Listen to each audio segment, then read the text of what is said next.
Are you excited to finally found a family restaurant? I'm more excited for you and Dad to finally get to travel. Wait, you have your work cut out for you. It isn't just about the smiling and the serving food and the drinks. It's very demanding.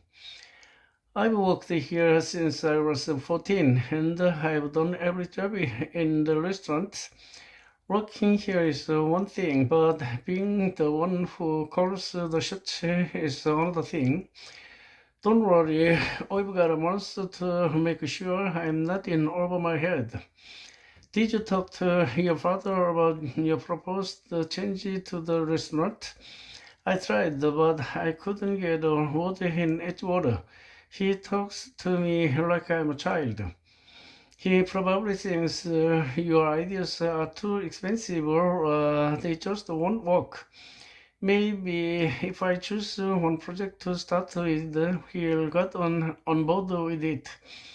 I think his mindset is that the restaurant has stood the test of time as it is. So I change it. I understand. I'll suggest something small first.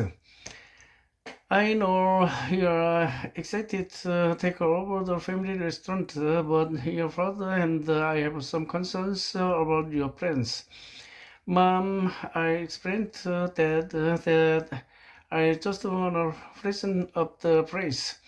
I know his thing is just a few simple changes, but it's a serious construction work. I've already talked to a constructor about adding a patio for extra tables. He said that can knock it out in a few days. It's never the same for Milo. Okay, let's all sit down and talk about it.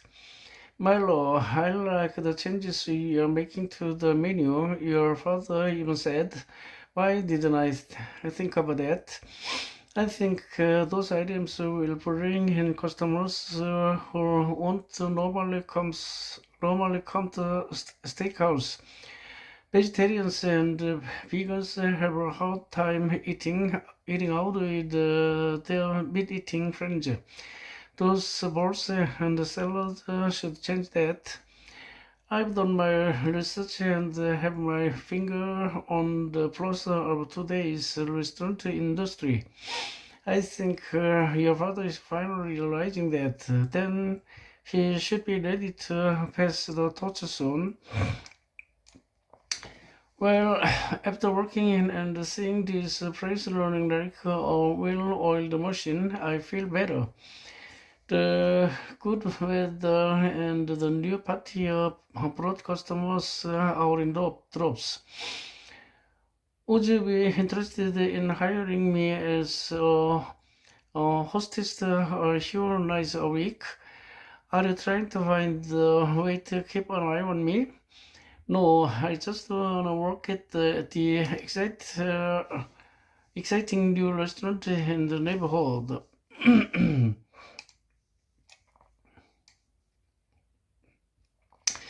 Do you always check for the order on the data printer on the rebel? If so, you are probably a member of Gen Z. The reason for this, according to a poll done in the UK, is that older generations grew up at a time when best people that weren't commonly used. Older people had to learn when food was no longer edible based on whether or what it smelled, tasted, or looked bad.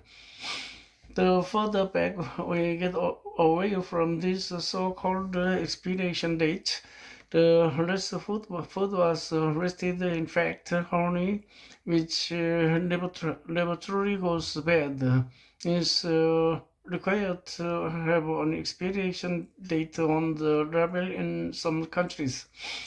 Do you frequently spend more money than you intend to so you don't miss out on saving all the money? For example, if an online store requires you to spend $100 in order to get free shipping, Saving over perhaps $15. Do you find yourself going on a shopping spree and spending the extra $50? This is known as spaving, meaning spending in order to save. While it can occasionally be a smart move, in the long run it can cost you a lot of money.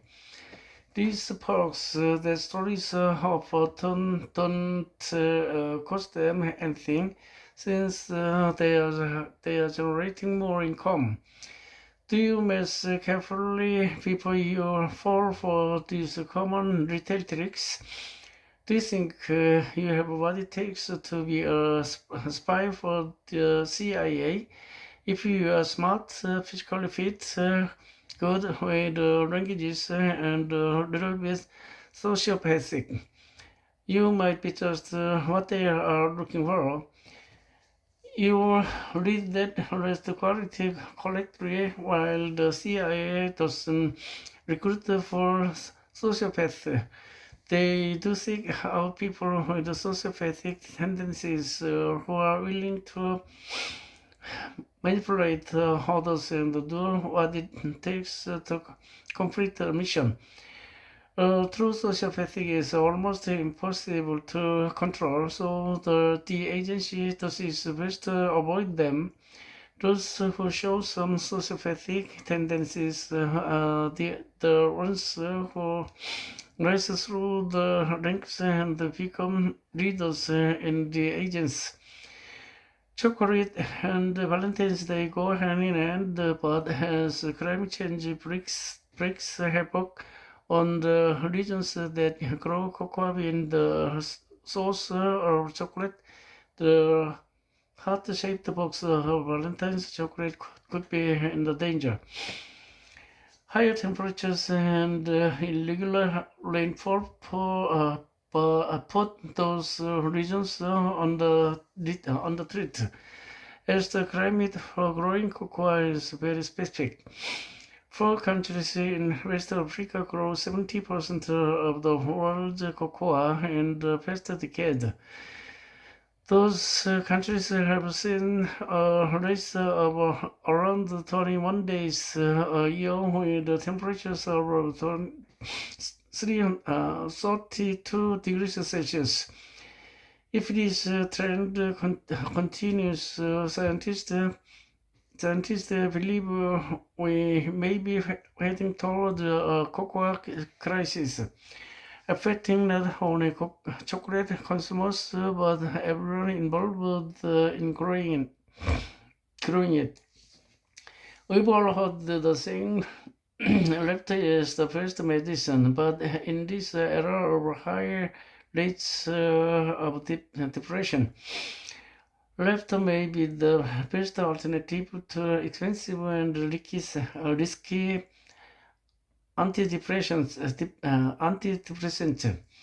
In the UK, trials are taking place to provide a prescription for comedy to see if it will improve for people's mental health. This program is in line with the efforts to lower costs for the National Health Service and avoid over prescribing medications when an improvement in one's social life may do the trick. Earlier results show that relieving a person's feeling of isolation and stress through laughter has positive effects that last up to 24 hours after each dose of comedy.